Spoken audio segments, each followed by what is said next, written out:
Hi, Bianca. Thanks for meeting me here. I had a taping earlier today. That's cool. I've had a little bit of experience in front of cameras. Dr. Adamek, we learned about density currents, but we need to learn more about surface currents. So what exactly is a surface current? A surface current is water moving near the ocean's surface, above what we call the thermocline. Thermocline. I know that therm has something to do with temperature. Right, and cline means change. So a thermocline is a region of temperature change. Where is the thermocline? Typically between 50 and 150 meters deep. So how do surface currents form? Friction between the wind and the surface water causes that water to move. We learned in the case of the mysterious red light about global wind patterns, and that winds blow in a certain direction depending upon where they're located on Earth. Right. For example, the trade winds push the surface currents around in the tropics. But are there other factors? Oh, sure. Because the Earth rotates, there's turning due to the Coriolis effect. Isn't that when the wind is deflected to the right in the northern hemisphere and the left in the southern hemisphere? Yes. And another factor that steers currents is the topography, the hills and valleys on the ocean floor. How does the topography underwater affect the surface currents? I'll show you. Sit on the stool. Now don't try this without an adult, but I want you to stick your arms and legs out. And once I spin you, I want you to bring your arms and legs in close to your body, okay? You ready?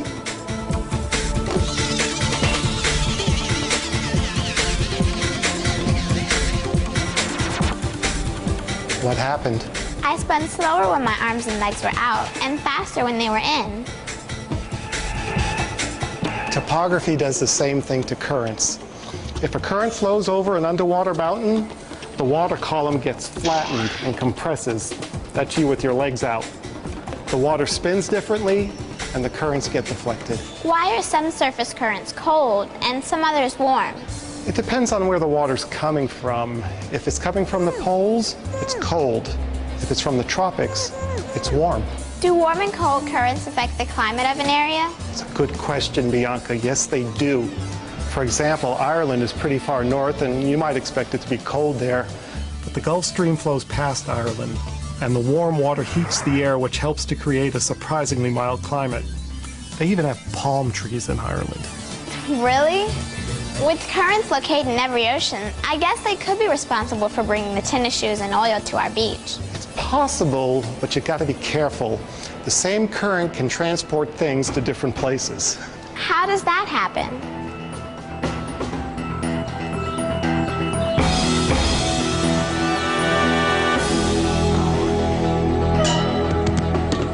You dropped the balls at the same time and all in about the same place. They ended up in different places. Why? Is it because there are so many different variables, such as the pits in the pavement, or even the shape of the ball? Exactly.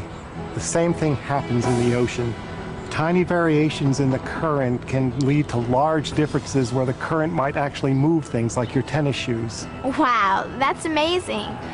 I'm curious, why does NASA study currents? Earth's oceans have the greatest influence on climate, and only from space can we monitor the vast oceans on a global scale and monitor critical changes in the currents and the heat storage. Why is that so important? Well, the oceans cover 70% of the Earth, and the currents in the ocean are an important part of the water cycle. Any change in the water cycle can cause major consequences on our Earth. How does NASA monitor the ocean? We use different satellites to monitor things like currents, waves, temperature, and pretty soon even salinity. That's really interesting. I'm always amazed at all the research NASA does to help protect our Earth. Thanks, Dr. Adamek. This information has been very helpful.